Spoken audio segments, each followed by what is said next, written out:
shit, guys. Dominick Izzo Wing Chun out here in Chicago. Hope you guys are doing well. Can we talk about that? And again, humor is going to be a way that we kind of just break ice on shit because a lot of us take ourselves so seriously. But can we talk about the hanging pieces of paper from the ceiling and the x-ray paper and what some people think it's for and why it could be what they think it's for? All right. And what I honestly want to offer a Wing Chun perspective in a physiological biology anatomy type way for something. Let's take a look at from a Bruce Lee's Jeet Kune Do training video from quite a long time ago. You know, let's take a look at the concept of punching power and what they're doing and why. One of the best ways to learn to power punch is to use your hips. To do this, tie a string to a piece of paper and hang it from the ceiling to about chest height. Stand about a foot away with both of your feet parallel to the paper. Keeping both loosely clenched fists in front of your chest, elbows hanging freely at your sides. Bend both knees slightly and twist your body back and forth, pivoting on the balls of your feet, letting your hips initiate the rotating motion. Simultaneously, as your body is rotating, raise your elbow to your shoulder height just in time to apply an elbow strike to the target. It is very important that your hips rotate slightly ahead of your shoulders to obtain maximum power. Once you feel comfortable with this exercise, step back about 2 feet and use your fist, keeping the same body position with good balance.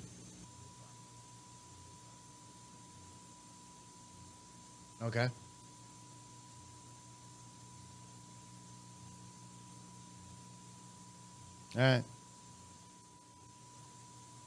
All right, couple different things that I want to point out. I'm going to go with correct. And then there's no incorrect, right? Everything's going to be my opinion on everything. Number one, I see a lot of people doing this, the hanging paper. And one of the things in Jeet Kune Do that I don't necessarily agree with for the maximum effectiveness is they snap their punches, right? And you see it all the time. And a lot of the JKD guys do this too. When they do a bong lop movement, they will bong and their fist will come over. Where am I at here? So I'll do this one. Their fist will come over where it's here.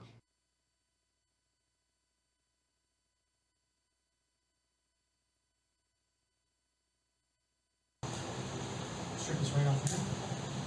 Top the intake. And going again.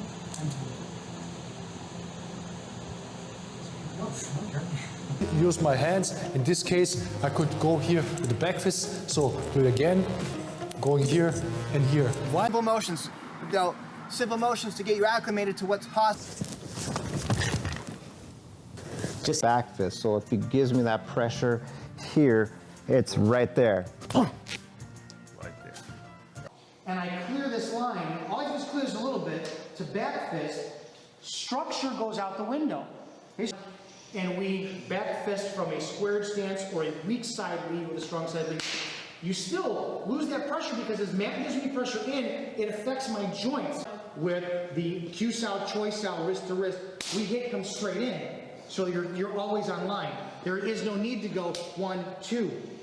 If I clear and hit 1, I'm already there. I'm close there. It's just an idea. Instead of a full extension to degree. And there's a lot of arguments that I can say, well, when you snap your punch, even though that you're going to say, well, Bruce talked about, you know, the physics of snapping a punch at the end of it, it's going to like amplify the mass by like, oh God. Guys, it's all theory until it's applied, right? And I get the whole snapping of a towel, like for the young shits that were in the locker rooms, you know, you snap the towel, it's like, the cracking of a whip. I get that concept. But what we're always going to look for is follow through in Wing Chun, right? Meaning that once you hit that punch, are you in a position to continue the smothering attack forward? I've done a ton of videos on this. Some of the chi style you see online where the guys will be rolling around and to find their opening and gotcha. Oh, I gotcha. We call it fan sao, fan da, continuation of strike. You have got to put yourself in a position to hit and be able to deliver your next hits with as much power as your body possibly can. When you guys reset the distance, are you better or worse? Worse. And the reason why, if we were boxing, we might be better. We were worse because you flooded in on us. Well, like the idea of that constant pressure. What I was feeling at least was I didn't have time to reset. You know, if I was in a ring, maybe we both reset, but what happened when I reset back was you were already in there.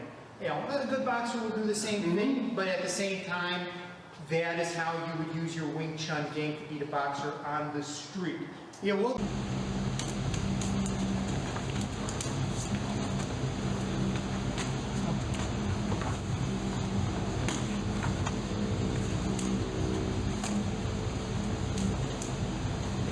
And lastly, tactics versus techniques.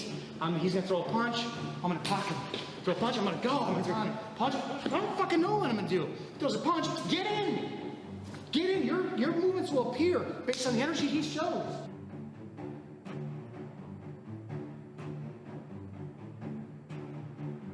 You don't have movement, you don't. But if I change the mentality a little bit, and I offer him something to pop, and I come in, okay, it gave me a little bit more of an advantage.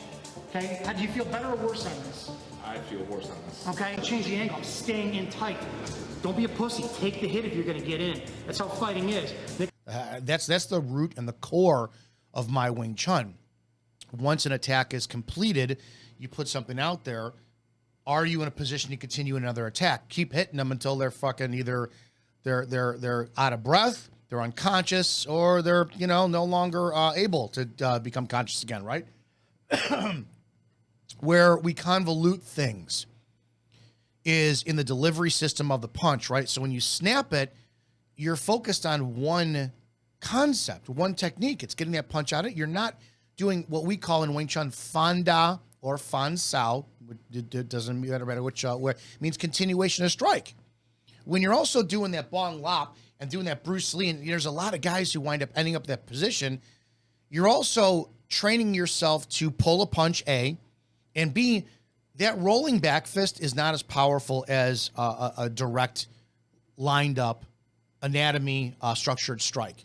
It's an option, but it's just not, it's probably got time and place. And I'm trying to be really kind of, what would I say, kind in my delivery of this. I don't like it because every time a JKD guy's done it to me, their intent is like they violated that 90 degrees and they're so easy to wind up just pushing back in. All you do is take Lansao energy and you can mow right into them. When somebody sits there and they come up with this, you could just power right into them. A couple different things that I want to point out for the sheet of paper. In the video, what they did, which was really great, it's a reference point, meaning it's something to focus on. One of the hardest things when I first started training Wing Chun was punching in the air. And I've done a bunch of videos on these, right? Turning punches. When you punch in the air, and this is where people get, they maybe Bruce Lee didn't understand this and he had to hang a piece of paper on the wall, and you'll see guys who want to punch through a sheet of paper to show how fast they could tear it. It's not what you think it is. In at least our philosophy, when you are punching in the air, you have nothing to obstruct your strike, meaning it's not going to run into a bag, a speed bag, a heavy bag, a makiwara board, a wall bag. You have nothing. So there is no tail end of your strike. I mean, that fucker's out here, and then you get to send it out there, right? You get to send it out there. There's a video of Eamon Bostepi where he shows the more relaxed you are, you can gain like 2 inches on your strike. Look at how long my fist goes back and forth. So even I don't touch, and I'm not going to open my fingers, so I'm that far away from Mike, and I was hit with the whole surface, the lower 3 bones, the whole fist. So I will still touch him. So, okay, if I'm that far away, this will be enough to break his nose. So this is just from the elbow, because it's stretching. It's amazing. The point being is when you have nothing to obstruct your barrier, you actually are strengthening your ligaments, your tendons, your muscles. You're letting the energy go. A-frame. So the punch would be mostly the punching side, and the guarding side would never be engaged. So we would punch and let it go. We would punch and let it go. And there's the A-frame, right? The elbow is shot out And it's meant to get all this relaxation in your arm. You're letting it go, letting it go, letting it go. And One of the also most important things is when you're letting that energy go, you're seeing the counterbalance in your footwork. Meaning that, and this is why a lot of you guys who do the whole ball on your foot, if you and I got together and I had you extend fully a strike with maximum power out there and you were on the ball of your foot, I'll show you how easy it is to take care of your balance and just rip your foot. Back leg. But as long as you have the 50-50 stance, you're fine. Another aspect is that boxing 50-50. Well, they're professional athletes. And the one thing I don't like about, you know, a lot of sports adopt the 50-50 stance, or that 50-50 stance with toe off in the back, is the pressure that's taken in. This is where grappling comes in. You know, if I step in and I'm in this position, the weight then is on my quad. It's all that quad strength, and I'm ready to spring off that. But what if I hit a bigger, stronger, faster guy, and Jimmy barrels into me? Now my weight goes into that back leg, and I have to recover right away to spring off and make an adjustment. But if I'm always in 50-50, and again, my feet are on, I have flat feet with an instep, so I adjust them here. The pressure's just like this. If I step into Jimmy and he meets me with energy, I might come off on my toe a little bit, but the stance is there to make another adjustment. Forward. Now, if you sit there on the insteps of your foot, slightly heel raised, not ball of your foot, and you wind up shooting it out there and you let it go, I'll show you how easy it is to recover to strike again, or to push you back and you wind up, you can recover easy. If you're on the ball of your foot and I push you back, don't forget you have to come on the heel of your foot in order to step back to recover. Or if you keep going back on the ball of your foot, I'm going to take you down as a wrestler. The whole point for the punching the paper is not to develop power the way you think. It's to develop a relaxation, a letting go factor, no tension in your strike, and then can you hit as hard in the air as possible without uprooting yourself, and then do it turning punches. That's why a lot of people, you know, I've been critical of the JKD community. These are things you guys seriously, and it's not disrespectful, if you think you know Wing Chun and you've absorbed it enough to throw it out, I will 100% guarantee that you don't know the core of a turning punch and how to utilize both your hips, have one hip going back while it's going forward at the same time, as well as it's recruiting stability for an underlying elbow from the opposite position, with your joints of your wrist, your elbow, all projecting forward and hitting as hard as you can in the air without losing balance. I cannot tell you the importance of being able to turn and still have forwarding energy going with the other side. Well, Izzo, how do I have forwarding energy going forward if I'm going backwards? The development from this. We're learning independence of both sides, forwarding energy going back, forwarding energy going forward as you're going. I'll 100%, there's not one Jeet Kune Do person out there that knows any of that stuff. They just don't. You guys have all dabbled in what you think the Wing Chun punch is. You have no idea why you sit there. Oh, Bruce Lee discarded it. No, Bruce Lee probably didn't know it.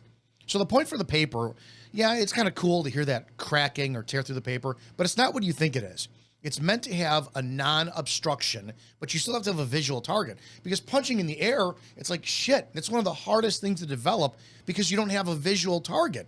So the reason for hanging the paper in the air is it's a visual target. It leaves no obstruction. It gives your joints, your elbows, a chance to sit there and strengthen. Do your Wing Chun punches and let them go. Let them go. Man, you do 100 of those, your elbows are going to be hurting. They're like, oh my God, and because they need to be developed and cultivated. All so that when you hit and you learn to turn off everything in this area in order to recover, so your next strike from, I don't know, an elbow, a knee, a palm strike, whatever you want, is not obstructed by the balance that was taken if you didn't hit properly. Everything. A lot of you guys keep, what are you talking about recovery? Done a lot of videos on recovery. We'll do more. But the concept is can you strike with the most maximum effectiveness anywhere, any place, anytime, any distance, and then immediately, once that strike has either missed or hit its target, can you hit with another weapon with the same amount of power from any distance, any location, any spot? I need to pull this back. In a real fight, that's not going to happen. I'm keeping this here to come in here. Everything goes forward with my stuff. here, boom, here. This is ready to go right away. So when I do that basic lop chop, boom, here, here, my whole body's still going forward, because if he gives me a little bit of pressure this way, boom, there's my hit. There's that hit there. So again, now I'm gonna go this way. Doesn't matter what that secondary movement is, it just happened to be there. If you can, you really want, in a realistic combative, as realistically combative as it could be for Chi Sao, you really want to destroy this and come in and just, I mean, man, collapse him. If he's weak, collapse him in, and that's your job. Then you get the 2 for 1. But if it's not gonna be that way, just sell it. Because what if this is not there? Ultimately, you know, here, you want it, that's your hits. That's your Wing Chun. It's always your hitting, but we train with these tools just for the sake of learning where our position is throughout the hit. So always, always, always commit with your hit. Can you shift and punch? And then did you start and stop with your footwork? So you stop and start, go the other direction. Stop, put the brakes on so that once that power is made into your enemy, boom, you're not going backwards. Or when you punch, you're not going forward through. You're developing that forwarding energy power so that this hip is coming up underneath it, so it's ready to hit that attack right away. Hit right away, hit right away. Boom, putting it in there. Your hips are underneath that, and they're holding that structure. They're ready to go again. Ready to go again, ready to go again. And you're just developing that power so it happens in a fraction of a second. That's recovery. Jeet Kune Do does not have this skill set. It doesn't. That's why you guys rely on footwork, and that's why anytime a Jeet Kune Do guy deals with a Wing Chun guy who knows how to smother, you cannot handle pressure. You just can't. That's it. I hope that, guys, it makes sense. Don't think you're hitting the paper for the reason you're hitting it. You're hitting it to develop power, but in a different way. Guys, have a great damn day.